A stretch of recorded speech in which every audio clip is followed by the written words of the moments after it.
கருத்துடைய பரிசும் எழுத அடிமை தேவன் கடந்த நாள் பாதுகாத்து இந்த நாள் பரிசுத்த நாளை திருச்செபத்து ஆசிரியர்களை கூடி தொழுதுகளை தேவனை இறக்கம் பாராட்டினார். அவர் நாமத்து மைகுனதாக தேவன் அறிவித்த ஒரு வார்த்தை வாசித்து கடந்து சொல்வோம். ஆபுக்கு 2ஆம் அதிகாரம் 3ஆம் வசனத்தை வாசிப்போம். குறித்த காலத்துக்கு தரிசனம் இன்னும் வைக்கப்பட்டிருக்கிறது. முடிவிலே அது விளங்கும். அது பொய் சொல்லாது. அது தாமதித்தாலும் அதற்கு காத்திரு. அது நிச்சயமாய் வரும். அது தாமதிப்பதில்லை. குறித்த காலத்துக்கு தரிசனம் என்று வைக்கப்பட்டிருக்கிறது. முடிவிலே அது விளங்கும். அது பொய் சொல்லாது. அது தாமதித்தாலும் அதற்கு காத்திரு. அது நிச்சயமாய் வரும். அது தாமதிப்பில்லை. இறைமார்க்கு நமக்கு ஆபுக்கு தீர்க்கதரிசி மூலியமாக நமக்கு அறிவிக்கிற பிரகாரம் ஒவ்வொரு காலகட்டத்திலும் பங்கு வகை திருவப்பட்ட கர்த்தர் குறித்த காலத்துக்கு தரிசனம் இன்னும் வைக்கப்பட்டிருக்கிறது. வேதத்தில் பல காலகட்டத்தை எழுதி கொடுத்திருந்தாலும் ஒரு குறித்த காலம் இருக்குன்னு சொல்லுகிறார். அதற்கென்று ஒரு சில தரிசனங்களை வைக்கப்பட்டிருக்கிறது. அது முடிவிலே அது விளங்கும். அது பொய் சொல்லாது. அது தாமதித்தாலும் அதற்கு காத்திரு. அது நிச்சயமே வரும். அது தாமதிப்பதில்லை. ஆனால் இறைமாருக்கு நம்ம நடைமுறைப்படுத்துகிற தேவ சன்னிதானத்துக்குள்ளாக ஒரு குறித்த காலம் என்று நமக்கு நியமிக்கப்பட்டிருக்கிற உலகம் எதிர்பார்த்து கொண்டிருக்கிற தேவ தீர்மானம் என்பது இயேசு கிறிஸ்துவடியாக 2ஆம் வருகை தான் நாம் பலமாக எதிர்பார்க்கிறோம். மனித குலத்துக்கு நாம் எதிர்பார்த்து கொண்டிருக்கிற பிரசவ வேதனை அடைந்து கொண்டிருக்க நாம் எல்லாம் ஏதேன் தோட்டத்திலிருந்து இன்று வரைக்கும் நாம் கடுமையாக போராடி கொண்டிருக்கிறோம். இப்படி போராடி கொண்டிருக்கிற இந்த வாழ்க்கைக்குள்ளாக தேவ சன்னிதானத்துக்குள்ளாக நமக்கு எதிர்பார்த்து கொண்டிருக்கிற நாம் எதிர்பார்க்கிற கிறிஸ்து வருகை பலமாக நாம் நம்புகிறோம். ஆனால் வேதாந்தத்தில் பல சம்பவத்தை ஒரு குறிக்கப்பட்ட காலத்தில் நடைமுறைப்படுத்துகிறார். பூலோகத்தில் இருக்கிற மனிதர்கள் தேவ செயலை அடைந்து கொள்வதற்காக ஒரு பலமுள்ள கிரியைகளை நடைமுறைப்படுத்தப்பட வேண்டும். அதிலிருந்து நம்முடைய எல்லாம் பூர்ணமாக்கி தேவனுடைய வருகை ஆயுத்தப்படுத்தப்பட வேண்டும் என்று சொல்கிறது. தொடர்ந்து 2ஆவதாக இயேசு கிறிஸ்து வருகை நாம் எதிர்பார்க்கிறோம். இந்த பூமியில் தேவன் ஒரு பலமுள்ள நியாய தீர்ப்பை கோபாக்கினை நடைமுறைப்படுத்த எதிர்பார்த்து கொண்டிருக்கிறார். அந்த கிறிஸ்து ஆட்சியபடியாக பூமிக்குள்ளாக அனுமதித்து காலகாலமாக நாம் ஏமாற்றி கொண்டிருந்த சாத்தானுக்கு ஒரு முடிவை கட்டப்பட வேண்டும் என்றும் அவர் தீர்மானித்திருக்கிறார். மீட்டுக்கொள்ளப்பட்ட மனிதன் மீண்டும் ஒரு பூர்ணத்தை அடைந்து கொள்வதற்கு ஒரு 1000 ஆண்டு அவனை இந்த பூமிக்குள்ளாக ஒரு ஆட்சி பண்ணுவதற்கு தேவன் அனுமதிக்கிறார். தொடர்ந்து இந்த பூமியில் ஒரு நியாய தீர்ப்பை உண்டு பண்ண வேண்டும் என்று சொல்லி ஒரு நித்திய நியாய தீர்ப்பை தேவன் பூலோகத்தில் வைத்திருக்கிறார்.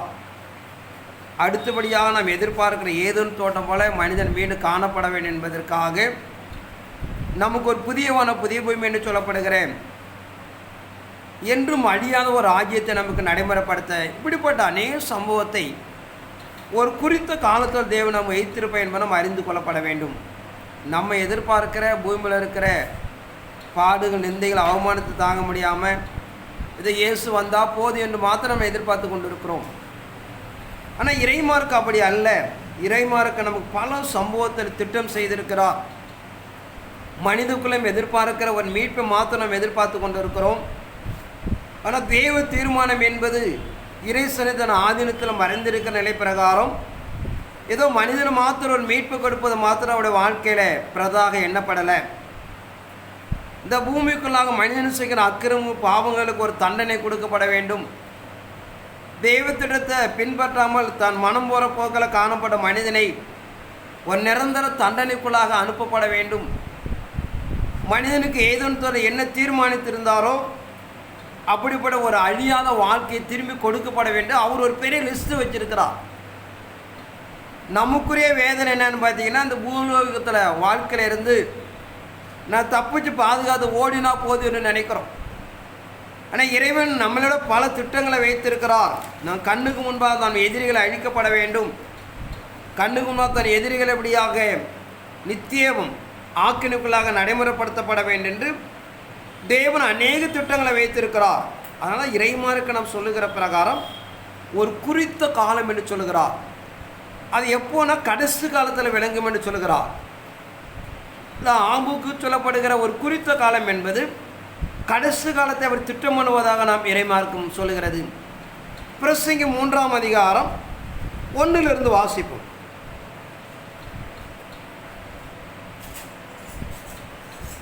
ஒவ்வொன்றிற்கும் ஒவ்வொரு காலம் உண்டு. வானத்தின் கீழ் இருக்கிற ஒவ்வொரு காரியத்துக்கும் ஒவ்வொரு சமயம் உண்டு. பிறக்க ஒரு காலம் உண்டு, இறக்க ஒரு காலம் உண்டு. நட ஒரு காலம் உண்டு, நட்டதை பிடிக்க ஒரு காலம் உண்டு. கொள்ள ஒரு காலம் உண்டு, குணமாக்க ஒரு காலம் உண்டு. இடிக்க ஒரு காலம் உண்டு, கட்ட ஒரு காலம் உண்டு. அற ஒரு காலம் உண்டு, நகைக்க ஒரு காலம் உண்டு. புலம்ப ஒரு காலம் உண்டு, நடனம் பண்ண ஒரு காலம் உண்டு. கற்களை எரித்துவிட ஒரு காலம் உண்டு, கற்களை சேர்க்க ஒரு காலம் உண்டு. தழுவ ஒரு காலம் உண்டு, தழுவாமல் இருக்க ஒரு காலம் உண்டு. தேட ஒரு காலம் உண்டு, இழக்க ஒரு காலம் உண்டு. காப்பாற்ற ஒரு காலம் உண்டு, எரிந்துவிட ஒரு காலம் உண்டு. கிழிக்க ஒரு காலம் உண்டு, தைக்க ஒரு காலம் உண்டு. மௌனமாய் இருக்க ஒரு காலம் உண்டு, பேச ஒரு காலம் உண்டு.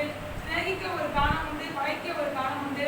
யுத்தம் பண்ண ஒரு காலம் உண்டு, சமாதானம் பண்ண ஒரு காலம் உண்டு. இங்கே இறைமார்க்க பிரசங்கி மூலமா சொல்லுகிற பிரகாரம் எல்லாத்துக்கும் ஒரு காலம் உண்டு. அழுவதற்கும் சிரிப்பதற்கும் கட்டுவதற்கு இடிப்பதற்கு இப்படி வேதாகமத்தில் திட்டமிடப்பட்டிருக்கிறது. அந்த காலத்தை அறிந்து தான் நாம் கடந்து போகப்பட வேண்டும். அதில் இயேசு கிறிஸ்துடைய வருகை தேவன் தீர்மானிக்க எல்லாத்துக்கும் ஒரு காலத்தை மையப்படுத்துகிறார். நாம் நினைக்கிற போல ஒன்று நடக்காது. நாம் எதிர்பார்க்க வளமாக தேவ சிந்தை கிடையாது, திட்டம் கிடையாது, தீர்மானம் கிடையாது. அவர் என்ன தீர்மானித்திருக்கோ அதுக்கு தான் நாம் கடந்து போகப்பட வேண்டும். ஆனால் நாம் பூமிக்குள்ளே வாழ்ந்து கொண்டு இருக்கிற நமக்கு ஏதோ வேதனையாக இருக்குது, கஷ்டமாக இருக்குது, கடன் பிரச்சனை இருக்குது, இயேசு வந்தால் நல்லது நினைப்பெல்லாம் தவறுதான ஒரு நினைக்கிறேன். ஆனால் இறைமாருக்கு நாம் நடைமுறைப்படுத்துகிற பிரகாரம் எல்லாத்துக்கும் ஒரு காலத்தை நடைமுறைப்படுத்துகிறார். தானியேல் தீர்க்கதரிசி 12ஆம் அதிகாரம் 7 வாசிக்கும்.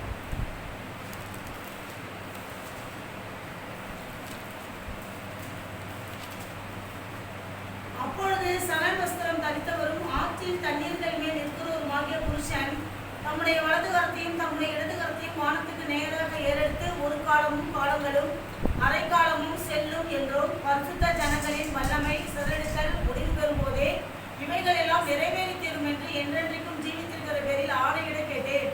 நான் அதை கேட்டும் அதன் பொருளை அறியவில்லை. ஆகையால் என் ஆண்டவனே, இவைகளின் முடிவு என்னவாய் இருக்கும் என்று கேட்டேன். அதற்கு அவர், தானியேலே போகலாம், இந்த வார்த்தைகள் முடிவு காலம் மட்டும் புதைக்குள்ளாக வைக்கப்பட்டு முத்தரிக்கப்பட்டு நிற்கிறது. தானியேலுக்கு ஒரு சம்பவத்தை தேவன் அறிவிக்கிறார். அதை பார்த்து குழம்புகிறார். நான் அதை கேட்டபோது என் பொருளை அறியவில்லை.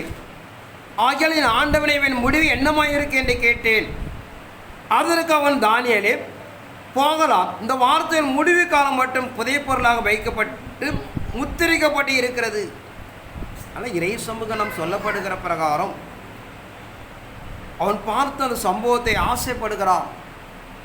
தேவனே எனக்கு காண்பி என்று சொல்லி, இதை இப்படியா முத்திரை போடு, இது முடிவு காலத்துக்கு அடுத்தது, நீ போய் இளைப்பாரி உன் வீதத்துக்கு அப்படியாக நீ எழுந்திருப்பாய் என்று சொல்லப்படுவதாக பார்க்கிறோம். ஆனால் இறை சன்னிதானத்துக்குள்ளாக தேவன் நடைமுறைப்படுத்த போகிற சம்பவத்தை 1000 ஆண்டுகள் முன்பாக எழுதி வைத்திருக்கிறார். அது நேற்று இன்று என்பது அல்ல, பல 1000 ஆண்டுகள் முன்பாக எல்லா மறைப்பொருளும் எழுதி நம் கையில் ஒப்புவித்து விட்டார். நாம தான் அறிந்து புரிந்து கடந்து போய் தன்னை அர்ப்பணித்து காத்து கொள்ளப்பட வேண்டும். எந்த ஒரு மனிதனும் சாக்கு பாக்கு சொல்வதற்கு வாய்ப்பு கிடையாது. எனக்கு தெரியாது என்று சொல்ல முடியாது. இந்த பூமியில் இருக்கிற எல்லா மனிதருக்கும் தேவ ரகசியத்தை தன் கைகளிலே கொடுத்துட்டார். நாம தான் அறிந்து ஆராய்ந்து அடைந்து கொள்ளப்பட வேண்டும். தேவனை கேட்டு பெற்றுக்கொள்ளப்பட வேண்டும். வெளிப்படுத்தின 10ஆம் அதிகாரம் 1 வாசிப்போம். பின்பு பலமுள்ள வேறொரு தூதன் வானத்திலிருந்து இறங்கி வர கண்டேன். மேகம் அவனை சூழ்ந்திருந்தது. அவனுடைய சிரசின் மேல் வானவில் இருந்தது. அவனுடைய முகம் சூரியனைப் போலவும் அவனுடைய கால்கள் அக்கினி ஸ்தம்பங்களைப் போலவும் இருந்தது. திறக்கப்பட்ட ஒரு சிறு புஸ்தகம் அவன் கையில் இருந்தது. தனது வலது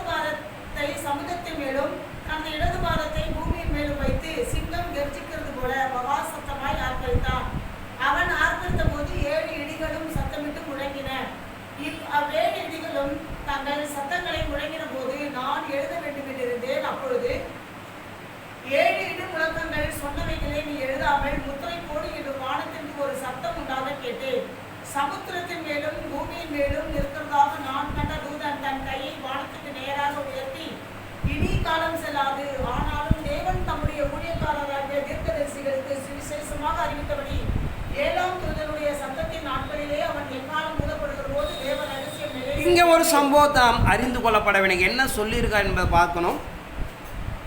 அவ்வேலிடிகளும் தங்கள் சத்தங்களை முழங்கின போது நான் எழுத வேண்டும் இருந்தேன். அப்போது 7 இழுமுழுக்கங்கள் சொன்னவைகளை நீ எழுதாமல் முத்திரை போடு. இந்த சொல்லப்பட்ட சம்பவத்தை எழுதக்கூடாதுன்னு சொல்லிட்டார். ஆனால் மறைத்து வை, வேகத்தில் எழுதக்கூடாதுன்னு சொல்லிட்டார். அப்போ இது எப்போ நிறைவேறும் சொல்கிறார்?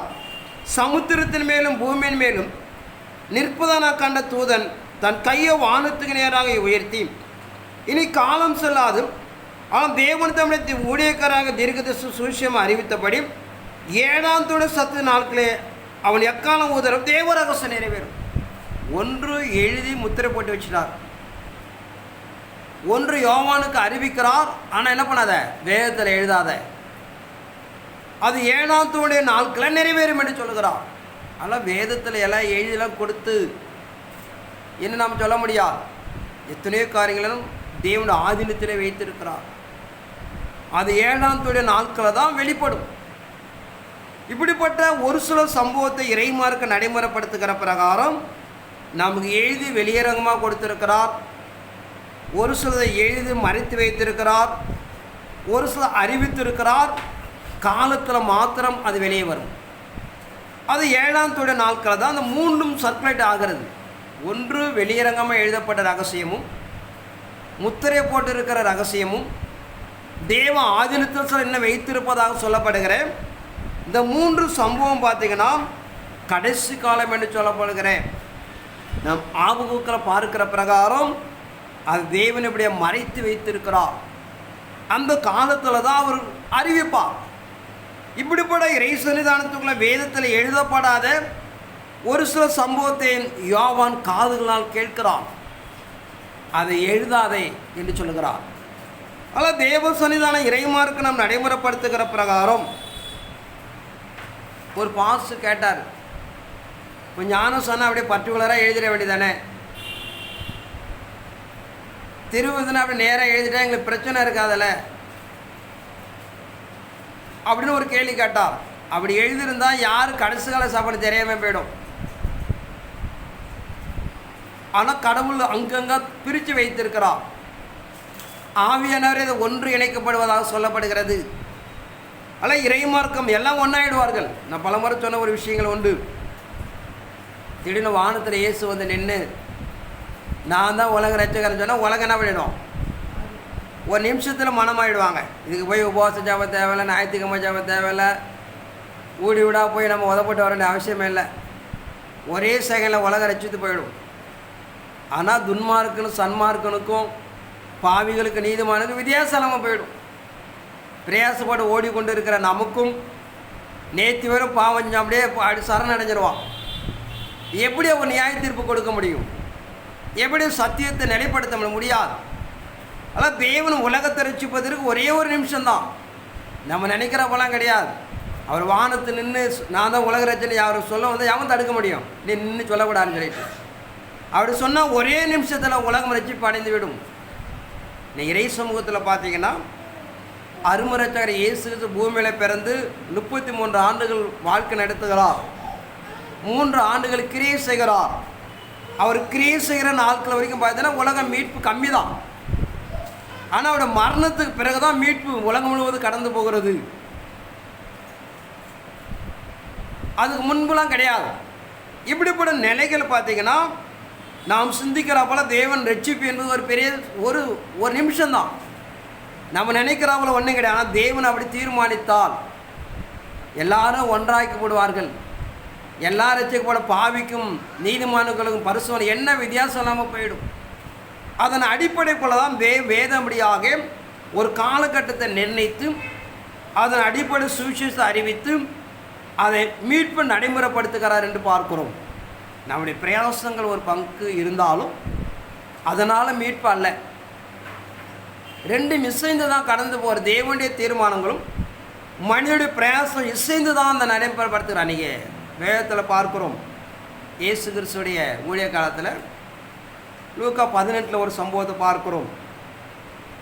ஒரு ஐஸ்வர்யவானும் ஒரு தரித்திரனும் மரித்து போகிறார்கள்.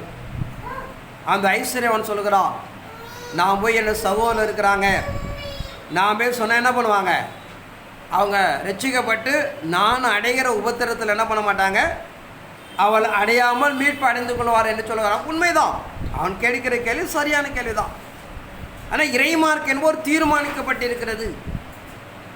மோசனால் கொடுக்கப்பட்ட நியாயப்பிரமாணங்களை தேவன் ஒவ்வொரு காலத்தில் எந்த தீர்க்கதரிசி அனுப்புகிறாரோ அவனோட வார்த்தைகளை கீழ்ப்படிந்து ஏற்றுக்கொள்கிறவனு தான் மீட்பு என்று சொல்கிறான். ஆனால் இறைமார்க்கு நடைமுறைப்படுத்துகிற பிரகாரம் நாம் நினைக்கிற உலகம் வச்சித்துக் கொள்வதுக்கு ஒரு பெரிய நிகழ்வு கிடையாது. தேவன் தன் திட்டத்தை நிறைவேற்றிக் கொள்வது பெரிய பிரச்சனை கிடையாது. ஆனால் தேவன் சில நிலைகளை நடைமுறைப்படுத்தி நீதி நியாயங்களை சமூகத்தில் நிலைப்படுத்தி அவர் தெய்வத்திற்கு நிறைவேற்றி கொடுக்கப்பட வேண்டியதாக சொல்லுகிறார். ஆனால் எப்படிப்பட்ட காலங்கள் கடந்து போனாலும் இறைமாருக்கு நம்ம நடைமுறைப்படுத்துகிற பிரகாரம் குறிக்கப்பட்ட காலத்தில் தேவனுடைய தீர்மானங்கள் இருக்கிறது. அதன் அடிப்படைகளை நாம் கடந்து போய் அவர் திட்டத்தை நிறைவேற்றப்பட வேண்டும் என்று எதிர்பார்க்கிறார். ஏன்னா தானியேல் தீர்க்கதரிசி, ஏசாயா புஸ்தகங்கள், எரேமியா தீர்க்கதரிசி, வெளிப்படுத்தின விசேஷம்லாம் நிறைய கடைசி காலத்தை மாத்திரம் எழுதி வைத்திருக்கிறார்கள். பாக்கி புஸ்தகம் கொஞ்சம் கொஞ்சம் தான் இருக்கும். அப்படியே சங்கீதத்தில் சில சம்பவங்கள் இருக்கிறது. ஆனால் இறைமாருக்கு நடைமுறைப்படுத்துகிற எல்லாமே ஒட்டுமொத்தமாக இணைக்கப்பட்டு கடைசி காலத்தில் எப்படியாக அதை நடைமுறைப்படுத்துகிறார் என்று பார்க்கிறோம். நீங்கள் மீட்பை பார்த்தீங்கன்னா பல நிலைகளை பிரித்து எழுதியிருப்பார். ஏச பக்தன் சொல்லுகிறார் 10:1 சொல்லிட்டு நாட்களில் காணப்படுகிற 10 மனிதர்களில் கடைசி காலத்தில் ஒரே ஒரு மனிதன் தான் மீட்கப்படுவான் என்று சொல்லுகிறார். மத்திய 25 பார்க்கிறோம், 10 கன்னி பெண்கள் போகிறார்கள், அதை 2 உடைக்கிறார். 5 கன்னி பெண்கள் மீட்கப்படுறார், 5 கன்னி பெண்கள் கைவிடப்படுகிறார். அது ஒரு நாள் அதெல்லாம் தியானிப்போம். மத்திய 24 பார்க்கிறோம், 2 பேர் படுக்கையில் இருக்கிறாங்க, இயந்திரம் எடுத்து கொண்டு கூரை நெய்து கொண்டு இருக்கிறான், ஒருவன் எடுத்துக்கொள்ளப்படுகிறான், ஒருவன் கைவிடப்படுகிறான். இப்படி தெய்வ சமூகத்தில் அடைய போகிற விஷயங்களை இப்படி பல பங்குகளை பிரித்து வைத்திருக்கிறான். இதெல்லாம் நாம் தியானம் செய்யப்பட வேண்டும். 10 கன்னி பெண்கள் யாரை சார்ந்தது, 2 மனிதர்கள் யாரை சார்ந்தது, 10:1 யாரை சார்ந்தது என்றெல்லாம் நாம் அறிந்து கொள்ளப்பட வேண்டும். நீங்கள் அறிந்து கொள்ளப்பட மீட்பு நமக்கு எப்படி சொந்தமாக நம்ம தெரியாமல் போயிடுவோம். நாம் எந்த மீட்பு அடிப்படைகள் இருக்கணுமே நம்ம தெரியாமல் போயிடுவோம். ஆனால் இறைமாருக்கு நம்ம நடைமுறைப்படுத்துகிற பிரகாரம் எல்லாத்தையும் வேதத்தில் மறைத்து வைத்திருக்கிறார். ஒவ்வொரு காலகட்டத்துக்குள்ளாக தேவன் நம்மளுக்கு இந்த ரகசியங்களை அறிவித்து நாம் அதற்கு கடந்து போய் நாம் தெய்வத்திட்டத்தை நாம் அறிந்து கொள்ளப்பட வேண்டும் என்று சொல்லப்படதாக பார்க்கிறோம். ஆனால் ஆபுகுக்கு சொல்லுகிற பிரகாரம் குறித்த காலம் என்று சொல்லுகிறார். ஒவ்வொரு காலகட்டத்துக்குள்ளாக குறிக்கப்பட்ட நிலைகளபடியாக வேதத்தின் மகத்துவங்கள் இருக்கிறது. ஆனால் நாம் கடைசியாக என்று சொல்லுகிற இறைமாருக்கு நடைமுறைப்படுத்துகிற அவன் மீட்பு பூமிகளை நிலைப்படுத்தும் முன்பாக ஒரு குறித்த நியமங்களை வைத்திருக்கிறார். அதன் அடிப்படைகளை ஒரு சில தான் நீ பார்க்க முடியாது, எல்லாம் பார்க்க முடியாது.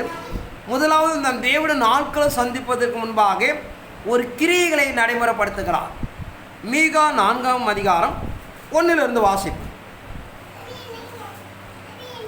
ஆனாலும் கடைசி நாட்களில் கர்த்தருடைய ஆலயமாகிய பர்வதம் பர்வதங்களின் கொடுமுடியில் ஸ்தாபிக்கப்பட்டு மலைகளுக்கு மேலால் உயர்த்தப்பட்டிருக்கும். எல்லா ஜாதிகளும் அதனிடத்திற்கு ஓடி வருவார்கள். திரளான ஜாதிகள் புறப்பட்டு வந்து நாம் கர்த்தரின் பர்வதத்துக்கும் யாக்கோபின் தேவனுடைய ஆலயத்துக்கும் போவோம், வாருங்கள், அவர் நமது வழிகளை நமக்கு போதிப்பார், நாம் அவர் பாதையில் நடப்போம் என்பார்கள். ஏனெனில் சீயோன் என்ற வேதமும் எருசலேமின் கர்த்தரின் வசனம் வெளிப்படும். இங்கே வேதம் நமக்கு நடைமுறைப்படுத்துகிற கடைசி நாட்கள் நம்ம அங்கே தான் பார்த்தோம்.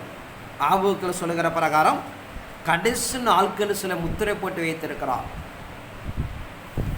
கர்த்தருடைய ஆலயமாக பர்வதம் பர்வதங்களுக்கு ஸ்தாபிக்கப்பட்டு மலைகளுக்கு மேலே உயர்த்தப்பட்டிருக்கும். எல்லா ஜாதிகளும் ஓடி வருவார்கள்.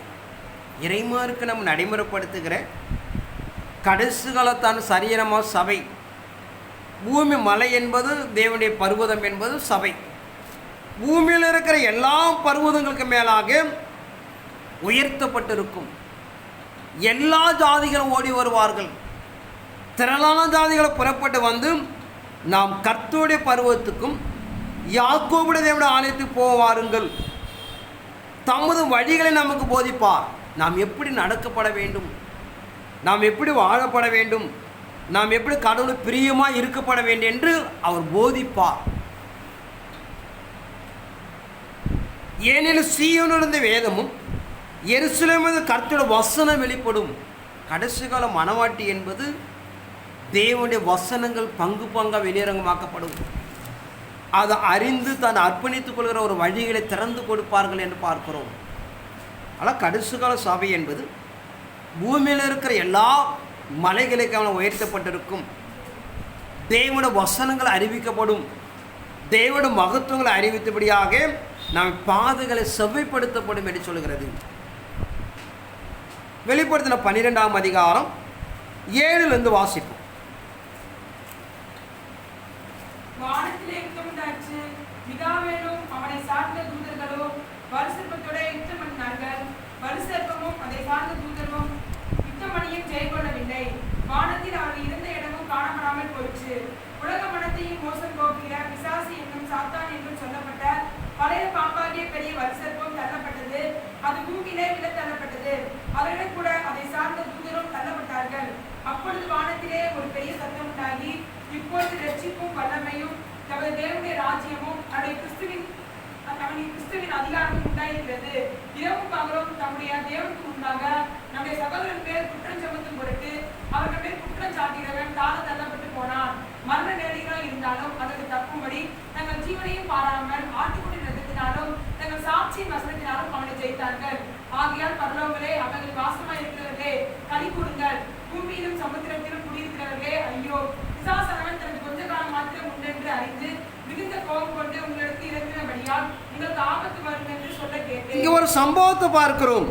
வானத்தில் ஒரு பெரிய யுத்தம் உண்டாகிறது. மிகாவில் அவனை தூதரும் வலுசர்வை யுத்தம் பண்ணினார்கள்.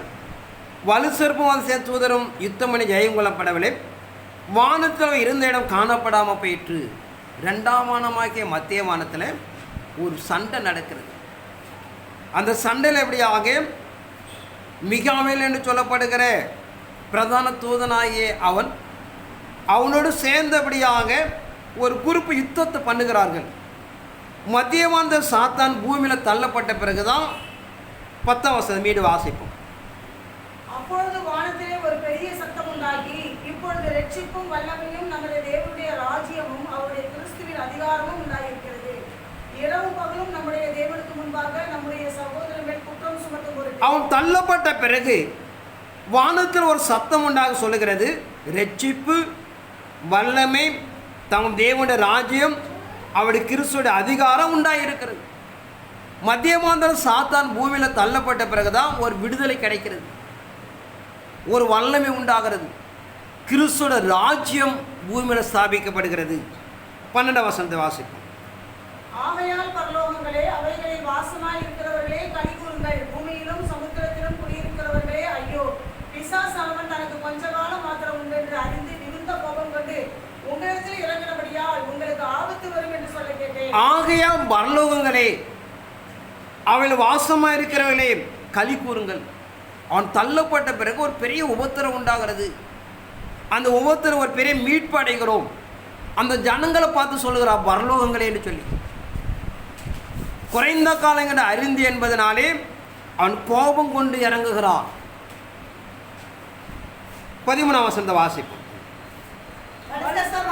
தான் பூமியிலே தள்ளப்பட்டதை அறிந்து அந்த ஆண் குழந்தையை பெற்ற ஸ்திரீயை துன்பப்படுத்துகிறது. இங்க பார்க்கிறோம் 5ஆம் வசனத்தில் வாசிக்கிற பிரகாரம் அது வாசிப்போம். சகல ஜாதிகளையும் இருப்பு கோலால் ஆளுகை செய்யும் ஆண் பிள்ளையை அவன் பெற்றான். அவளுடைய பிள்ளை தேவனிடத்திற்கும் அவருடைய சிங்காசனத்திற்கும் எடுத்துக்கொள்ளப்பட்டது. இந்த 12ஆம் அதிகாரத்தில் முதல் வாக்கியத்தில் வாசித்தீங்கன்னா, ஒரு சபை ஒரு குழந்தை பெற்று கொடுக்கிறது. அது வானத்துக்கு எடுத்துக்கொள்ளப்படுகிறது. அது எடுத்துக்கொள்ளப்பட்டு அங்கே இருக்கிற மிகாவேல் ஆகிய சேர்ந்து ஒரு யுத்தத்தை நடத்துகிறார்கள். வலுசிருப்பதை கீழே தள்ளுகிறார்கள். அவன் கடந்து வந்த பிறகுதான் பூமியில் ஒரு பெரிய ராஜ்யம் உருவாக்குகிறது. பரலோகம் கட்டப்படுகிறது. அவன் குறைந்த காலங்கள் அறிந்து மிகுந்த வேதனை அடைந்தபடியாக பரலோகத்து வாசமாக இருக்கிற ஜனங்களை துன்பப்படுத்துகிறான்.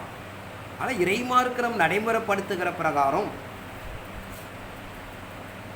சங்கீதம் 110 2ஆம் வசனம் சொல்லுகிற பிரகாரம் கூட வாசிப்போம்.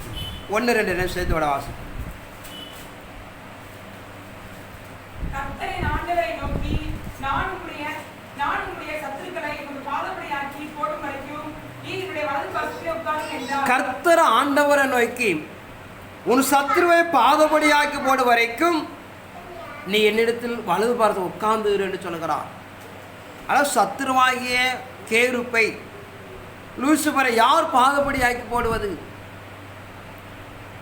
சபை அதை நடைமுறைப்படுத்துகிறது. அப்படி நடைமுறைப்படுத்தி மத்திய சாத்தனை கீழே தள்ளி ஒரு பெரிய மாற்றத்தை உருவாக்குகிறது. மரணம் நேரிருந்தாலும் தங்கள் ஜீவனை பாராமல் ஆட்டுடைய ரத்தத்தினாலே ஜெயித்தார்கள். ஆனால் இறைமார்க்க நம்ம நடைமுறைப்படுத்துகிற பிரகாரம் மத்தியமான சாத்தானை நாம் பூமியில் தள்ளப்பட வேண்டும், தள்ளி நாம் தெய்வத்திடத்து நாம் நிறைவேற்றி கொடுக்கப்பட வேண்டும் என்று சொல்கிறது. இதை சார்ந்து நிறைய வேதவசனங்கள் இருக்கிறது. மீகா 7:11 மட்டும் வாசிப்போம்.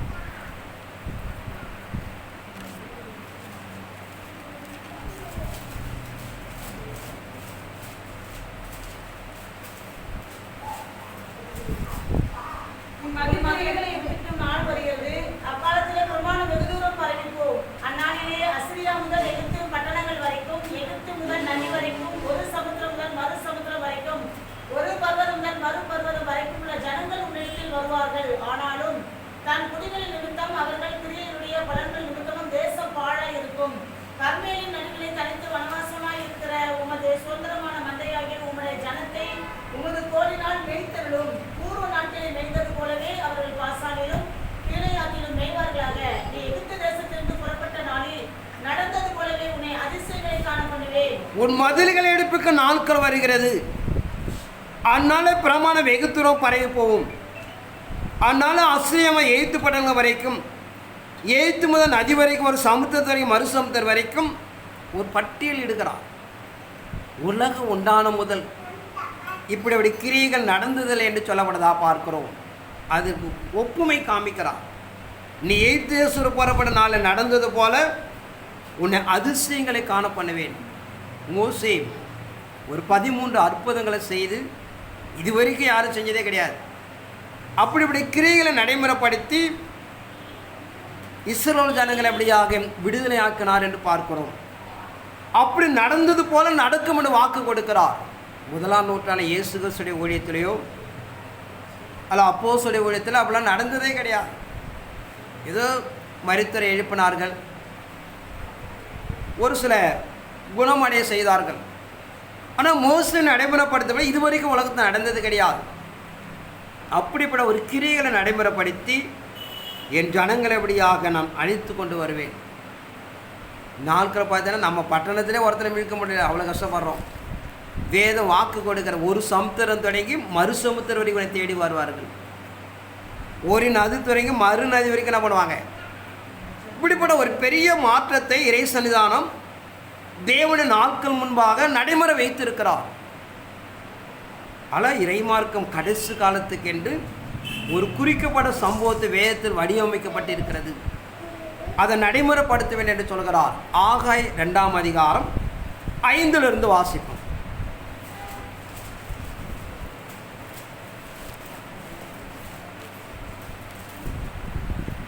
நீங்கள் எகிப்திலிருந்து புறப்படுகிற போது நான் உங்களோட உடன்படிக்கை பண்ணின வார்த்தையின்படியே என் ஆவியானவரும் உங்கள் நடுவில் நிலை கொண்டிருப்பார். பயப்படாதேயுங்கள். சேனைகளின் கர்த்தர் சொல்லுகிறார், கொஞ்ச காலத்துக்குள்ளே இன்னும் ஒரு தரம் நான் வானத்தையும் பூமியையும் சமுத்திரத்தையும் வெட்டாந்தரத்தையும் அசைய பண்ணுவேன். சகல ஜாதிகளையும் அசைய பண்ணுவேன். சகல ஜாதிகளாலும் விரும்பப்பட்டவர் வருவார். இந்த ஆலயத்தை மகிமையினால் நிறைய பண்ணுவேன் என்று சேனைகளின் கர்த்தர் சொல்லுகிறார். வெள்ளியும் என்னுடையது, பொன்னும் என்னுடையது என்று சேனைகளின் கர்த்தர் சொல்லுகிறார். முந்தின ஆலயத்தின் மகிமையை பார்த்திலும் பிந்தின ஆலயத்தின் மகிமை பெரிதாய் இருக்கும் என்று சேனைகளின் கர்த்தர். நீங்கள் எகிப்திலிருந்து புறப்படுகிற போது நான் உங்களோடு உடன்படிக்கை பண்ண வார்த்தையின்படியே என் ஆவியானவர் உங்கள் நடுவிலே நிலை கொண்டிருப்பார். பயப்படாதீங்கள். சேனைகளின் கர்த்தர் சொல்லுகிறார், கொஞ்ச காலத்துக்குள்ள என்ன ஒரு தரம் நான் வானத்தையும் பூமியை சமுத்திரத்தையும் வெட்டாந்தரையும் அசைய பண்ணுவேன். வானம், பூமி, சமுத்திரம், வெட்டாந்தரை எல்லாம் அசைய பண்ணுவேன் என்று சொல்கிறார். முந்தின ஆலயத்தின் மகிமை காட்டிலும் இந்த பிந்தின ஆலயத்தின் மகிமை பெரிதாக இருக்கும். தேவன் கிரியை செய்ய போகிற கிரியைகள் என்பது மேலே இருக்கிற வானம், பூமி, சமுத்திரம், வெட்டாந்தரை எல்லாமும் அசைய பண்ணுவேன் என்று சொல்கிறார். ஆனால் இறைமார்க்கு நடைமுறைப்படுத்துகிற பிரகாரம் தேவன் குறித்த காலத்துக்குன்னு சில சம்பவத்தை நடைமுறைப்படுத்துகிறார். நிறைய எழுதியிருக்கிறார். ஏசாயா 32:15, மல்கியா 4:1 நிறைய விஷயங்களை தேவன் எழுதியிருக்கிறார். ஆனால் கடைசி காலம் என்பது ஒரு பெரிய மகிமையின் காலம். நம்ம என்ன பலமுறை அறிவித்திருக்கிறோம். மேலே வானத்தில் இருக்கிற பிதாவை தொழுது கொண்டு இருக்கிற தேவ தூதர்கள் இறங்கி வருகிறார்கள். பரிசுத்தாவில் அவர் சேனையோடு பூமிக்குள்ளே வாசம் பண்ண போகிறார்கள். இயேசு கிறிஸ்துவும் இறங்கி வருகிறார். பூமியில் இருக்கிற மரித்து போன பரிசுத்தவான்களாம் இந்த 4 பேரும் சேர்ந்து தான் கடைசி கால 3 ஆண்டுகள் ஊழியத்தபடியாக நடைமுறைப்படுத்த போகிறார். காலங்கள் அரைக்காலம் என்று சொல்கிற தேவன் நடைமுறைப்படுத்துகிற கிரியன் என்பது அளவிடவே முடியாது. அப்படிப்பட்ட ஒரு பெரிய சம்பவத்தை நடைமுறைப்படுத்துகிறார். அவங்களை எதிர்த்தவன் பகைத்தவனெல்லாம் உன் பாதங்களை கீழ்ப்படுத்துவேன் என்று சொல்கிறார். ஆனால் நாம் இனி ஒரு இறைமார்க்கம் குறிக்கப்பட்ட காலத்துக்குள்ளாக இந்த பூமி, வானம், சமுத்திரம் எதிர்பாராமல் ஒரு பலமுள்ள கிரியைகளை நடத்தப் போகிறார் என்று வேதனம் சாட்சி கொடுக்கிறது. ஆனால் நடைமுறைப்படுத்தின எல்லா காரியங்களை விட ஒரு பலத்தை கிரியில தேவன் நமக்கு நிலைப்படுத்துகிறார்.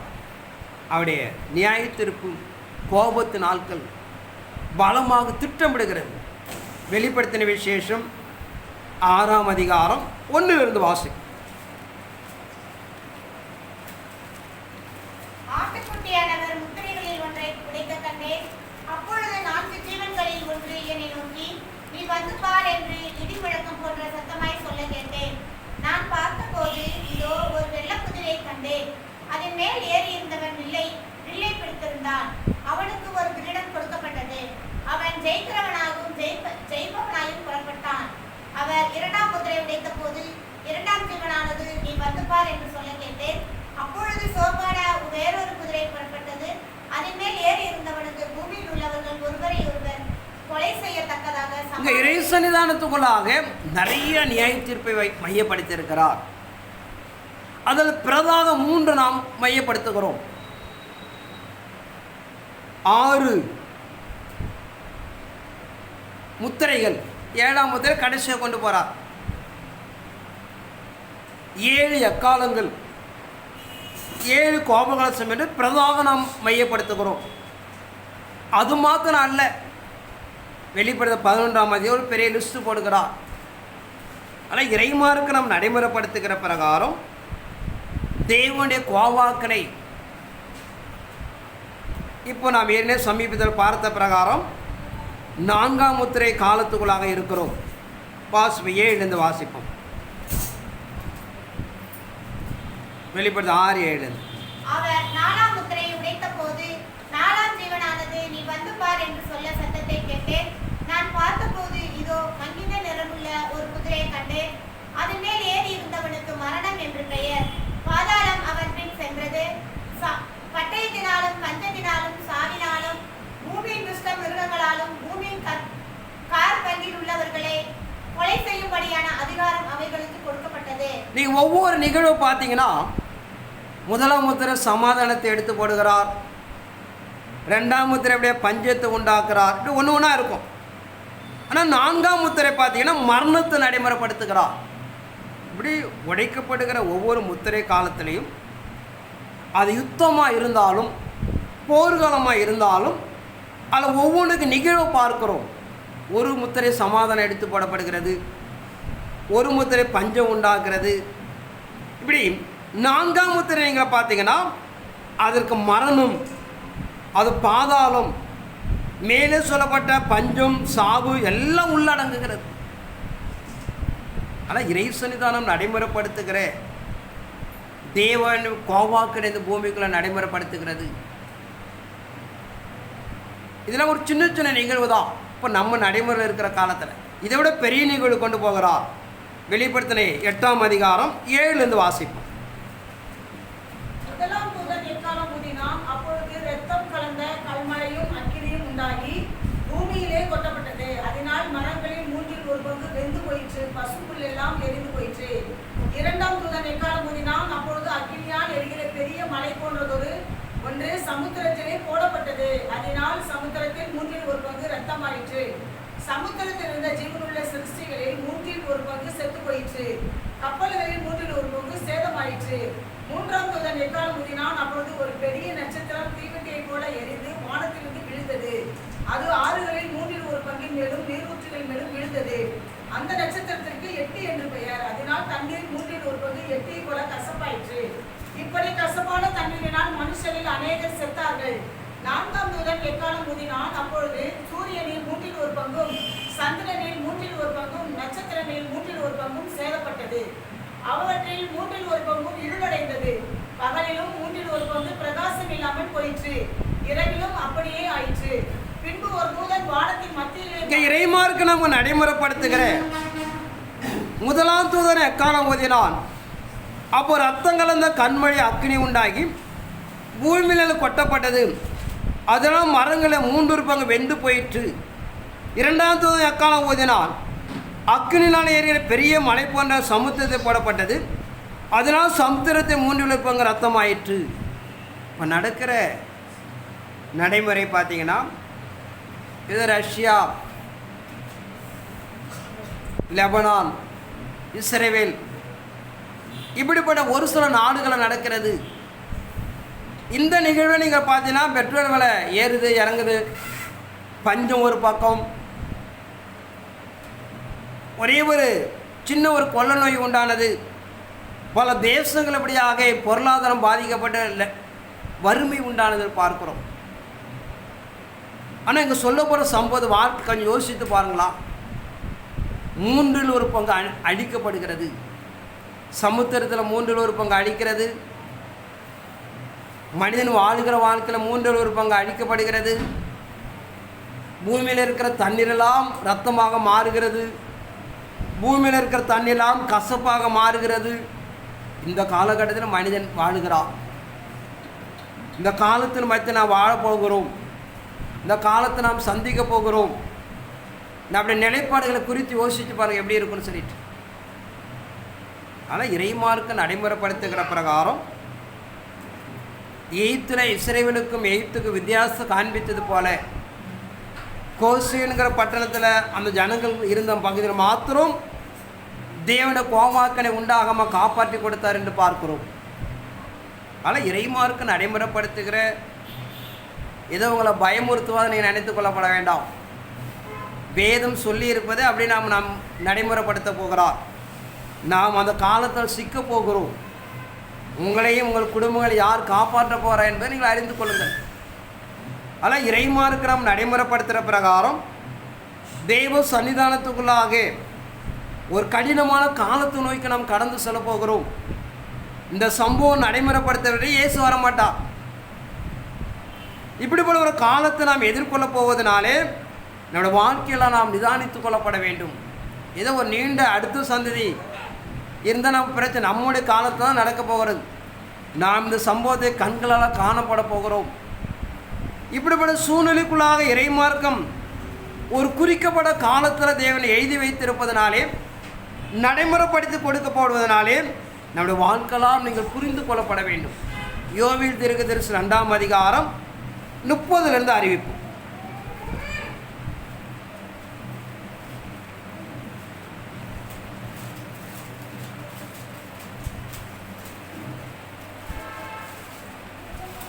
வானத்திலும் பூமியிலும் இரத்தம், அக்கினி, புகை சமங்களாகிய அதிசயங்களை காட்டுவேன்.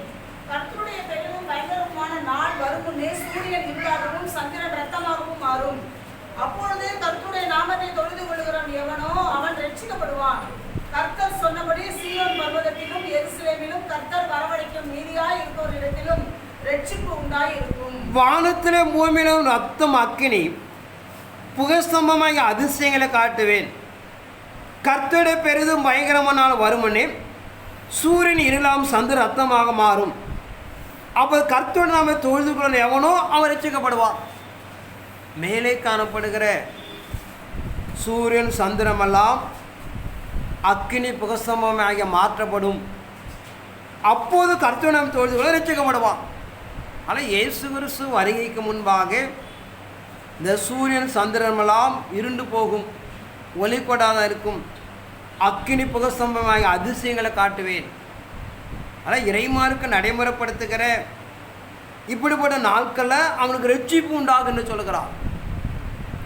ஆனால் இதெல்லாம் நடந்தாதான் இயேசுவை நாம் சந்திக்க போகிறோம். அதற்கு முன்பு நாம் சந்திப்பதற்கு வாய்ப்பு கிடையாது. ஆனால் இறைமாருக்கு நடைமுறைப்படுத்துகிற பிரகாரம் குறிக்கப்பட்ட தீர்க்க தரிசனங்கள், குறிக்கப்பட்ட வேத ரகசியங்களாம் தேவனுபடியாக நமக்கு நடைமுறைப்படுத்தி வைத்திருக்கிறார். இது பூலோகத்துடைய தோற்றங்கள். நாம் வாழ்வதற்காக தேவன் சிருஷ்டிக்கப்பட்ட உருவாக்கப்பட்ட இந்த வானம் பூமி சமுத்திரம் வெட்டாந்தரை எல்லாம் நிலை குலைந்து போக போகிறது. நம்ம கனி கொடுக்கிற மரங்கள்லாம் அக்னினால் அழிக்கப்பட போகிறது. நாம் பயிர் நிலங்கள்லாம் அழிக்கப்பட போகிறது. ஒரு சின்ன ஒரு வியாதி வந்த காலகட்டத்தில் நம்ம பொருளாதாரம் பாதிக்கப்படுகிறது. ஏதோ எங்கேயோ நடக்கிற ஒரு உக்ரைனுக்கு ரஷ்யாவுக்கு நடக்கிற போரில் பெட்ரோல் விலை ஏறுது இறங்குகிறது. பஞ்சம் ஆட்கள் தலைவிரித்து ஆடி கொண்டு இருக்கிறது. இப்படிப்பட்ட சம்பவங்களாம் பூமிக்குள்ளாக நடைமுறைப்படுத்தப்படும் போது வாழ்வாதாரத்தை யோசித்து பாருங்கள் எப்படி இருக்கும் அப்படின்னு சொல்லிட்டு. ஆனால் இறைமார்க்கு நமக்கு நிலைப்படுகிற பிரகாரம் தேவன் நம்மை போஷிக்கப்பட வேண்டும். இப்படிப்பட்ட காலத்தின் மத்தியில் நாம் காணப்படுவதாலே, தேவ சமூகம் பலமாக நடைமுறைப்படுத்துவதாலே நம்ம ஆவிக்கிற வாழ்க்கை நாம் காத்து கொள்ளப்பட வேண்டும். பூலோகத்துக்கு சார்ந்து சில வசனத்தை வாசிப்போம். ஏசாயா 41 அதிகாரம் 25 வசனம்.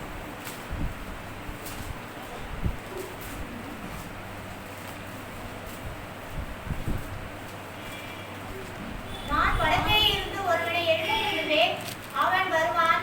சூரியோதய திசையிலிருந்து என் நாமத்தை தொழுது கொள்வான். அவன் வந்து அதிபதிகளை சேற்றை போலவும் குயவன் களிமண்ணை மிதிப்பது போலவும் மிதிப்பான். நான் வடக்கே இருந்து ஒருவனை எழும்ப பண்ணுவேன், அவன் வருவான். சூரிய திசையிலிருந்து என் நாமத்தை தொழுது கொள்வான்.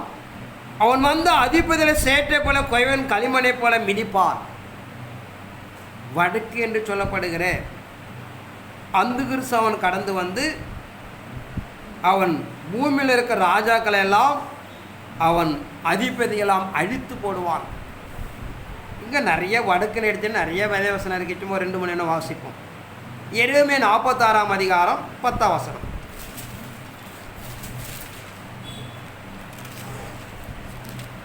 ஆனாலும் இது சேனைகளின் கர்த்தராகிய ஆண்டவரினாலும் அவர் தம்முடைய சத்துருக்களுக்கு நீதியை சரி கட்டுகிற நாளுமாய் இருக்கிறது. ஆகையால் பட்டயம் பட்சித்து அவர்களுடைய இரத்தத்தால் திருப்தியாகி வெடித்திருக்கும். வடதேசத்தில் ஐப்ரத்தாத்து நதி அண்டையிலே சேனைகளின் கர்த்தராகிய ஆண்டவருக்கு ஒரு யாகமும் உண்டு. ஆனாலும் இது சேனைகளின் கர்த்தராகிய ஆண்டவராகிய நாளும் அவர் தம்முடைய சத்துருக்களுக்கு நீதியை சரி கட்டுகிற நாளுமாய் இருக்கும். பட்டயம் பட்சித்து அவருடைய ரத்தத்தால் திருப்தியாகி வெறித்திருக்கும். வடதேசத்து ஐப்ராத் நதி அண்டையிலே சேனையில் கர்த்தரை ஆண்டவருக்கு ஒரு யாகம் உண்டு. 20 வசனம் வாசிக்கும். எகிப்து மகா நேர்த்தியான கடாரி, அடிக்கிறவன் வடக்கே இருந்து வருகிறான். எகிப்து மகா நேர்த்தியான கடாரி, அடிக்கிறவன் வடக்கே இருந்து வருகிறான். அதான் அந்த கிறிஸ்து என்று சொல்லப்படுகிற அவருடைய ஆட்சி இப்படியாக வடதிசையிலிருந்து வரும் என்று சொல்லப்படுதா பார்க்கிறோம். அதனால் இறைமாருக்கு நாம் நடைமுறைப்படுது வடதிசையில் பல இடங்களை எழுதி வைத்திருக்கிறார். கடைசிகள் அந்த கிறிஸ்தானவன் ஒரு பெரிய அதிபதியாக ஒரு பெரிய மனிதனாக கடந்து வந்து அவன் நீதியை சரி கட்டுகிறான். அந்நிய காலகட்டங்களாக கர்த்தருடைய கோபாக்கனை உண்டாகி அவன் சேற்றை போலபடியாக பூமியின் ராஜாக்களையும் அதிபதியில் எப்படியாக அவன் மிதிக்கிறான். வெளிப்பத்திரம் 13 அதிகாரம் 1 வாசிக்கும். பின்பு நான் கடற்கரை மணலின் மேல் நின்றேன். அப்பொழுதே சமுத்திரத்திலிருந்து ஒரு மிருகம் எழும்பி வர கண்டேன். அதற்கு 7 தலைகளும் 10 கொம்புகளும் இருந்தன. அதன் கொம்புகளின் மேல் 10 முடிகளும் அதன் தலைகள் மேல் பூஷணமான நாமமும் இருந்தன. நான் கண்ட மிருகம் சிறுத்தையை போல் இருந்தது. அதன் கால்கள் கரடியின் கால்களைப் போலவும் அதன் வாய் சிங்கத்தின் வாயைப் போலவும் இருந்தன. வலு சர்ப்பமானதே தன் பலத்தையும் தன் சிங்காசனத்தையும் மிகுந்த அதிகாரத்தையும் அதற்கு கொடுத்தது. அதன் தலைகளில் ஒன்றே சாவுக்கேதுவாய் காயப்பட்டிருக்க கண்டேன். ஆனாலும் சாவுக்கேதுவான அந்த காயம் சொஸ்தமாக்கப்பட்டது. பூமியில் உள்ள யாவரும் ஆச்சரியத்தோடு அந்த மிருகத்தை பின்பற்றி அந்த மிருகத்திற்கு அப்படிப்பட்ட அதிகாரம் கொடுத்த வலுசர்ப்பத்தை வணங்கினார்கள். அல்லாமலும் மிருகத்திற்கு ஒப்பானவன் யார், அதனோட யுத்தம் பண்ணத்தக்கவன் யார் என்று சொல்லி மிருகத்தையும் வணங்கினார்கள். பெருமையானவைகளையும் தூஷணங்களையும் பேசும் வாய் அதற்கு கொடுக்கப்பட்டது. அல்லாமலும் 42 மாதம் யுத்தம் பண்ண அதற்கு அதிகாரம் கொடுக்கப்பட்டது. நான் கடற்கரை மலையின் மேல் நின்றேன். அப்போ சமுத்திரத்தில் ஒரு மீகரை எழும்பி வர கண்டேன். அதில் 7 தலை 10 கொம்புகள் இருந்தன. அதில் கொம்புகளும் 10 முடிகளும் அதன் தலையின் மேல் தூசரம நாமம் இருந்தன. யோவானுக்கு தேவன் அறிவிக்கிற பிரகாரம் நான் கண்ட சிறுத்தையை போல இருந்தது. கால்கள் கரடின் கால்களைப் போல இருந்தது. அதன் வாய் சிங்கத்தை அப்படி 4 சம்பவங்கள் அப்படியாக ஒரே மிருகத்துக்குள்ளாக இருக்கிறது. மிருகம் என்பது ஒரு பெரிய ராஜரிகத்தை சொல்லுகிறது வேதத்தில். அப்படி காணப்படுகிற சத்துருவான வலுசற்பமானவன் தன் மிகுந்த பலத்தை அதற்கு மிருகத்து கொடுக்கிறான். ராஜாக்கள் அதிபதி பிரபுகள் எப்படியாக ஒரு சேற்றை போல மிதிக்கிறான் என்று சொல்கிறது. 14-15 வாசிப்போம். மிருகத்தின் முன்பாக அந்த அற்புதங்களை செய்யும்படி தனக்கு கொடுக்கப்பட்ட சத்துவத்தினாலே பூமியின் குடிகளை மோசப்போக்கி பட்டயத்தினாலே காயப்பட்டு பிழைத்த மிருகத்திற்கு ஒரு சொரூபம் பண்ண வேண்டும் என்று பூமியின் குடிகளுக்கு சொல்லிற்று. மேலும் அம்மிருகத்தின் சொரூபம் பேசத்தக்கதாகவும் மிருகத்தின் சொரூபத்தை வணங்காத யாவரையும் கொலை செய்யத்தக்கதாகவும் மிருகத்தின் சொரூபத்திற்கு ஆவியை கொடுக்கும்படி அதற்கு சத்துவம் கொடுக்கப்பட்டது. அது சிறியோர் பெரியோர் ஐஸ்வர்யவான்கள் தரித்திரர் சுயாதீனர் அடிமைகள் இவர்கள் யாவரும் தங்கள் தங்கள் வலது கைகளிலாவது நெற்றிகளிலாவது ஒரு முத்திரையை பெறும்படிக்கும் அந்த மிருகத்தின் முத்திரையாவது அதன் நாமத்தையாவது அதன் நாமத்தின் லக்கத்தையாவது கருத்து கொள்ளுகிறவன் தவிர வேறொருவனும் கொல்லவும் விற்கவும் கூடாதபடிக்கும் செய்தது. இங்கே இறைசன்னிதானத்தில் பார்க்கிறோம். அந்த மிருகம் உலகமோ தன் கைவசப்படுத்திக் கொள்கிறது. அவன் ஆளுகைகளுக்காக இடப்படாத மனிதர்கள், ராஜாக்கள், தேசங்கள் அது அழிக்கப்படுகிறது. ஒன்று ஒரு பொருளை விற்க வாங்க முடியாது. இன்னும் ஒன்றுபடியாக அவன் கொலை செய்ய முற்படுகிறான். உலகத்தின் நிலையை யோசித்து பாருங்கள். ஒரு பக்கம் வானம், பூமி, சமுத்திர பூமி எல்லாம் தன் இயற்கைக்கு மிஞ்சி தீமை செய்கிறது. பூமியில் இருக்கிற மனிதனுடைய நிலையை பார்த்தீங்கன்னா, இவன் ஒரு பக்கம் கப்பம் கட்டி கொண்டு தன் ஆளுகைக்குள்ளாக நடைப்படுத்தி சத்துருவான் கொடுக்கக்கூடிய அதிகாரத்தை பயன்படுத்தி ஜனங்களை மோசம் போக்குகிறான். அதனால் சமாதானம் என்பது இனி வர காலங்களில் முற்றுமே அற்றுப்போன ஒரு விஷயங்கள். நாம் வாழ்வாதாரத்துக்கு முன்மாதிரி காணப்படுகிற இந்த பூமி, சமுத்திரம், அண்ட சராசரங்களாம் கதி கலங்குகிறது. பூமியில் இருக்கிற மனிதன் தன் அதிகாரத்தை, ஐஸ்வர்யத்தை பயன்படுத்தி சாத்தானால் கொடுக்கப்பட்ட வல்லமையை பயன்படுத்தி அவன் ஒரு பக்கம் அனுகூலத்தை தீமை செய்து கொண்டிருக்கிறான். ஆனால் கடைசி காலம் என்பது ஒரு கடினமான காலத்தை எதிர்கொண்டு போகிறோம். இறைமார்க்க நடைமுறைப்படுத்துகிற பிரகாரம் ரொம்ப கடினமான காலம். யார் நம்மளை காப்பாற்ற போகிறார் என்கிற ஒரு நிலைகளுக்கு தள்ளப்படுகிறோம். அதனால் இறைமார்க்க வாக்கு கொடுத்த பிரகாரம் எய்த்தில் நடைமுறைப்படுத்துவது போல சொல்லப்பட்ட பிரகாரம் அதை ஒப்பிடுகிறான் மீகா தீர்க்கதரிசியில்.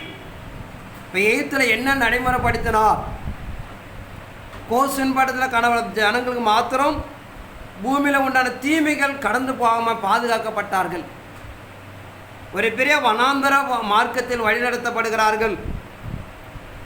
ஒரு நாளுக்கு 2 நாளுக்கு 40 ஆண்டுகள் அவர்கள் வானத்தை தெய்வத்து புசிக்கூடிய மன்னாவை கொடுத்தார் என்று பார்க்கிறோம். யோவேல் 2 பார்க்கிறோம். பலவான் கழியா உள்ளே புகுந்து அவர் சமாதானத்தை கூறினார் என்று பார்க்கிறோம். தன் வீட்டறைக்குள்ளபடியாக முடைக்கு காணப்பட்ட அப்போஸ்தலர் நாட்களே இயேசு கிறிஸ்துவின் முன்பாக நின்று சமாதானம் என்று கூறுகிறார். இப்படிப்பட்ட ஒரு கடினமான காலகட்டத்துக்குள்ளாக இயேசு கிறிஸ்து சீஷர்கள் முன்பாக தன்னை வெளிப்படுத்தினது போலவும் வனாந்தர மார்க்கத்தில் கடந்து வந்த மன்னாவை பொழிந்து தன் ஜனங்களை காப்பாற்றினது போலவும் எகிப்தில் தன் சொந்த ஜனங்களுக்கு எந்த ஒரு தீமை வராத பாதுகாத்தது போல தன் ஜனங்களை காத்து கொள்வார் என்று வேதம் நமக்கு நடைமுறைப்படுத்துகிறது. அல்ல பூமிக்குள்ளே எவ்வளவு தீமைகளும் அக்கிரமங்களும் நிகழ்ந்தாலும் தான் சொந்த ஜனத்தைப்படியாக அவர் பாதுகாத்து கொள்வார் என்று இறைமான நமக்கு வாக்கு கொடுப்பதாக பார்க்கிறோம். ஆனால் உங்களுடைய நீதியும் உடைய பரிசுத்தமும் நீங்கள் தேவனை தொழுது கொள்கிற காலத்தின் அடிப்படை கொள்ளாதான் அதை நம்ம சார்ந்து கொள்வது என்று நாம் அறிந்து கொள்ளப்பட வேண்டும்.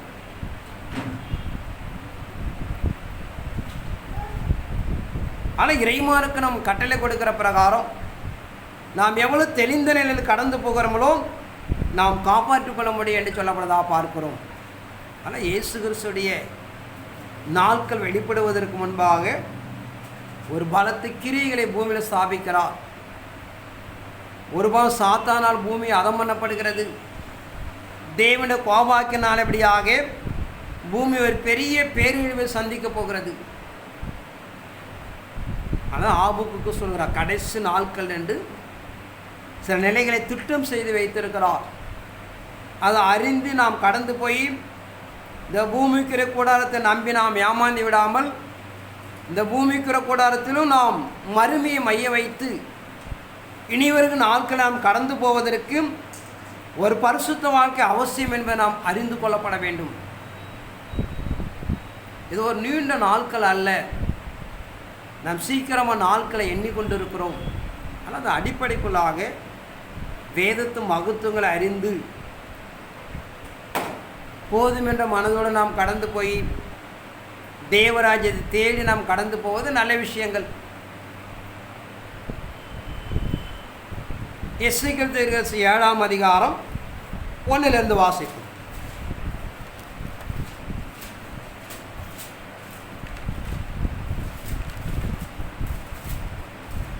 இன்னும் கர்த்தருடைய வார்த்தை எனக்கு உண்டாகி அவர் மனுபுத்திரனே, இஸ்ரவேல் தேசத்தை குறித்து கர்த்தராகிய ஆண்டவர் சொல்லுகிறது என்னவென்றால், முடிவு வருகிறது, தேசத்தின் 4 மூலைகளிலும் மேலும் முடிவு வருகிறது.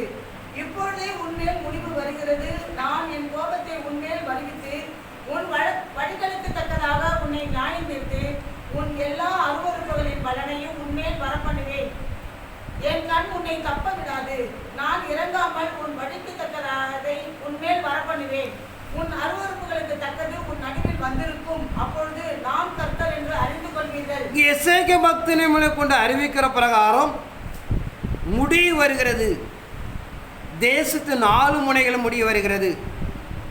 இப்போது உன்மேல் முடிவு வருகிறது. நான் என் கோபத்தை உன்மேல் வருவித்து உன் வழிகளுக்கு தக்கதை உன்னை நியாயத்திருப்பேன். தேசத்துடைய 4 திசைகளிலும் முடிவு வருகிறது. ஏதோ ஒரு திசையை தான் இன்னொரு திசை ஓடி நம்ம காப்பாற்றி கொள்ளலாம். தேசத்தின் 4 திசைகளும் 15 வாசிப்போம். வெளியே பட்டயமும் உள்ளே கொள்ளை நோயும் பஞ்சமும் உண்டு. வயல்வெளியில் இருக்கிறவன் பட்டயத்தால் சாவான். நகரத்தில் இருக்கிறவனையோ பஞ்சமும் கொள்ளை நோயும் பட்சிக்கும். அவர்களில் தப்புகிறவர்கள் தப்புவார்கள். ஆனாலும் அவர்கள் அனைவரும் அவனவன் தன் தன் அக்கிரமத்தின் நிமித்தம் துக்கித்து கூப்பிடுகிற பள்ளத்தாக்குகளின் புறாக்களைப் போல மலைகளில் இருப்பார்கள். எல்லா கைகளும் சலித்து எல்லா முழங்கால்களும் தண்ணீரைப் போல தத்தளிக்கும். இரட்டை உடுத்திக் கொள்வார்கள். தத்தளிப்பு அவர்களை மூடும். எல்லா முகங்களும் வெட்கப்படும். எல்லா தலைகளும் மொட்டையிடப்படும். தங்கள் வெள்ளியை தெருக்களில் எரிந்து விடுவார்கள். அவர்களுடைய பொன் வேண்டா வெறுப்பாய் இருக்கும். கர்த்தருடைய சினத்தின் நாளிலே அவர்கள் வெள்ளியும் அவர்கள் பொன்னும் அவர்களை விடுவிக்க மாட்டாது. அவர்கள் அதனால் தங்கள் ஆத்துமாக்களை திருப்தி ஆக்குவதும் இல்லை, தங்கள் வயிறுகளை நிரப்புவதும் இல்லை. அவர்கள் அக்கிரமமே அவர்களுக்கு இடராய் இருந்தது. இங்க சொல்லப்படுகிறார், வெளியே பட்டயமும் உள்ளே கொள்ள நோய் பஞ்சமும் உண்டாகும். வயல்வெளி இருக்கிற பட்டயத்தில் சாவான். நகரத்தில் இருக்கிறவனுடைய பஞ்சமும் கொள்ள நோய் பட்சிக்கும். அவள் தப்புவார்கள். ஆனால் அனைவரும் அவன் தன் அக்கிரம நிமித்தம் துக்கியத்தை கூப்பிடுகிற பள்ளத்தாக்களை புறாக்களை போல மலைகளில் இருப்பார்கள். ஆனால் இறைமார்க்க நமக்கு கடைசி காலத்தில் வைக்கப்பட்டிருக்கிற நியாய தீர்ப்பு. எந்த விதத்திலும் மனிதன் தன் பொன்னினாலும் வெள்ளினாலும் தேவனுடைய சினத்திலிருந்து தப்பித்து கொள்ள முடியாது.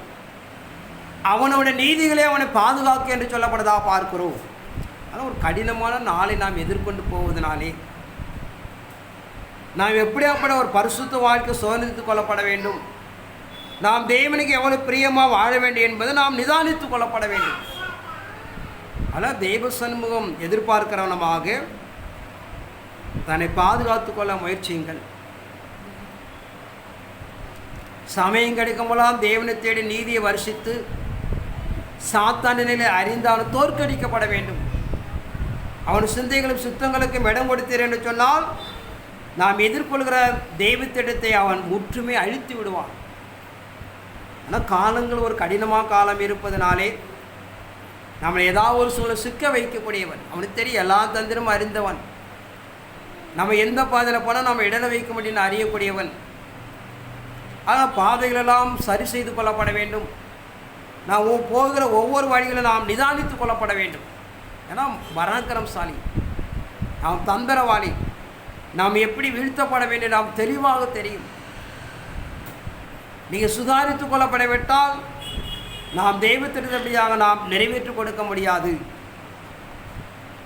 ஓசியா தீர்க்கதரிசி 6ஆம் அதிகாரம் 1 வாசி.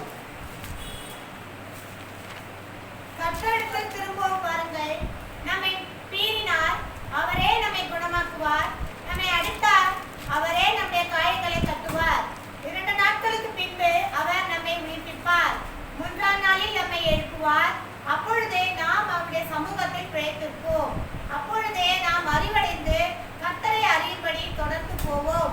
அவருடைய புறப்படுதல் அருணோதயம் போல ஆயத்தமாய் இருக்கிறது. கர்த்தரிடத்தில் திரும்பவும் வாருங்கள். நம்மை பீறினார், அவரை நம்மை குணமாக்குவார். நம்ம அடித்தார், அவரை நம்முடைய காயங்களை கட்டுவார். 2 நாளுக்கு பின்பு அவர் நம்மை உயிர்ப்பிப்பார். 3ஆம் நாளில் நம்மை எழுப்புவார். அப்போது நாம் அவருடைய சமூகத்தில் பிழைத்திருப்போம். ஆனால் இறைமார்க்க நடைமுறைப்படுத்துகிற தேவனுடைய சன்னிதானம் எதிர்பார்க்கிறவனமாக அவரை நம்ம அடித்தார், அவரை கட்டினார், அவரை குணப்படுத்துவார். 2 நாளுக்கு பின் 3ஆம் நம்மை உயிர்ப்பிப்பார். அவர் சமூகத்தில் பிழைத்திருப்போம் என்று சொல்கிறது. அதில் நான் ஒரு நாட்கள் என்பது ஆதானுக்கு தேவன் கட்டளை கொடுத்த பிரகாரம் 1000 ஆண்டு என்று 2 பேர் 9 சொல்கிறார். அந்த வசனத்தை வாசிக்கணும். 2 பேர் 3ஆம் அதிகாரம் 9.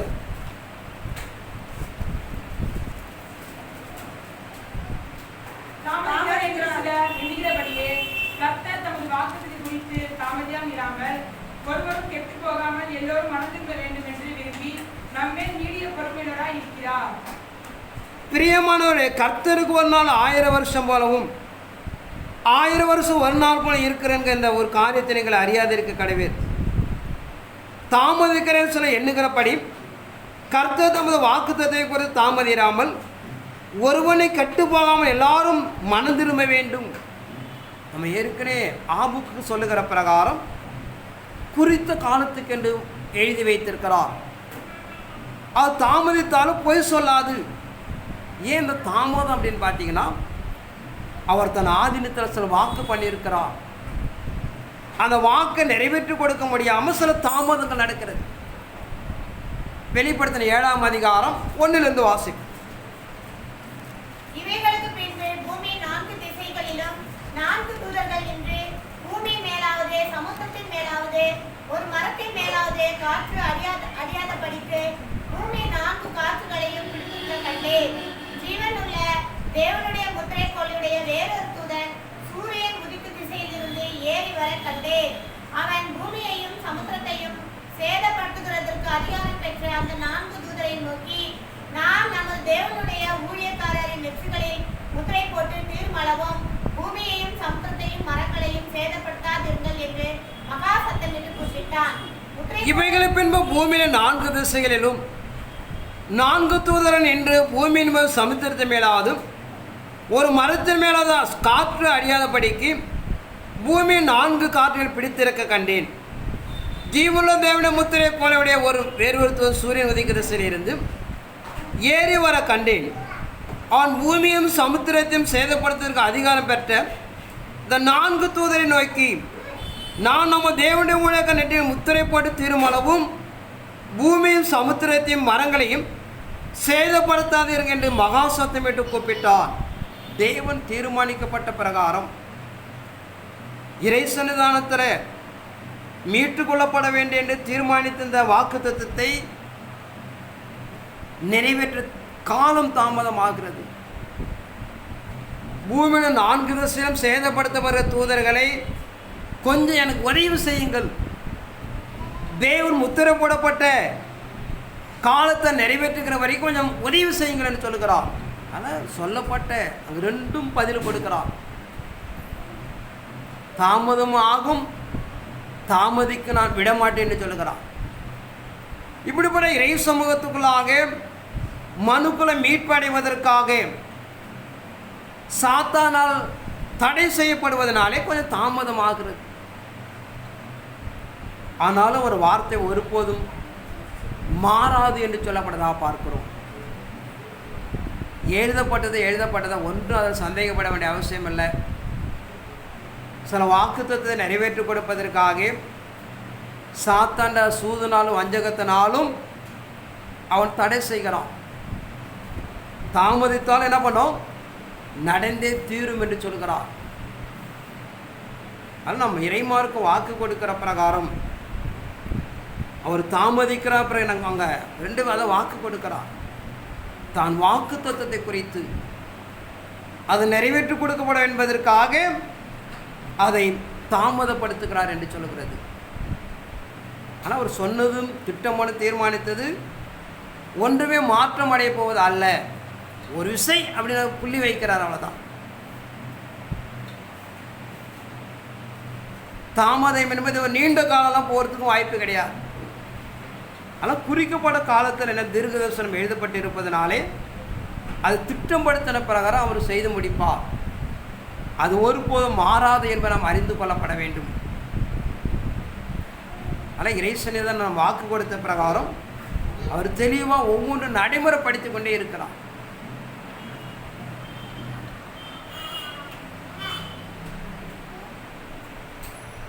யோவேல் தீர்க்கதரிசி 2ஆம் அதிகாரம் 1 வாசி.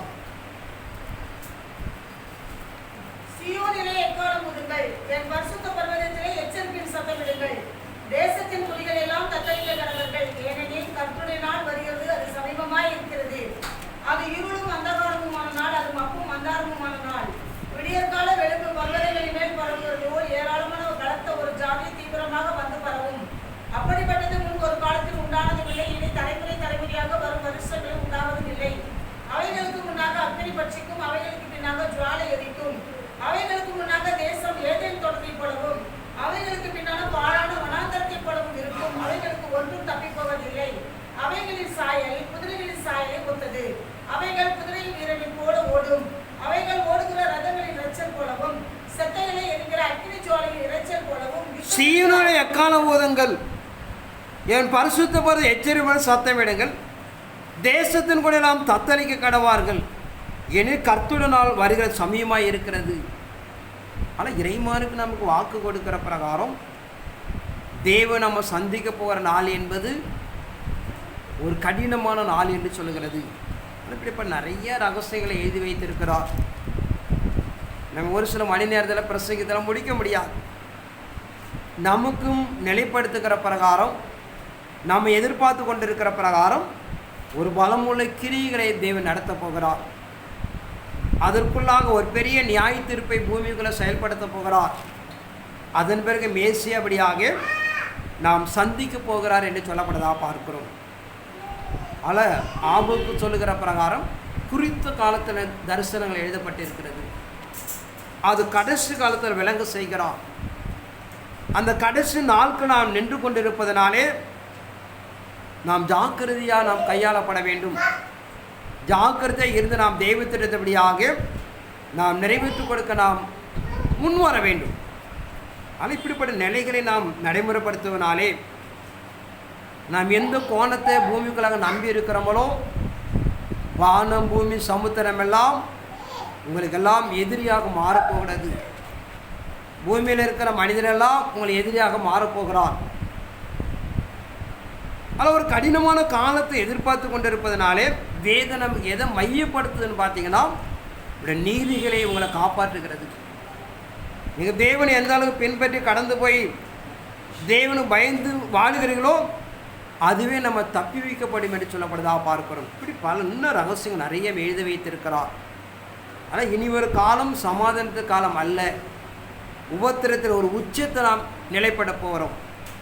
தேவன் எல்லாரும் கூட நம்ம பாதுகாப்பார் என்று சொல்லி உங்களை ஆதாயப்படுத்திக் கொள்ள தேவன் வந்து கேட்டுக்கொண்டும் தேவனது வார்த்தையை ஆசீர்வதிப்பாராக. ஆமாம்.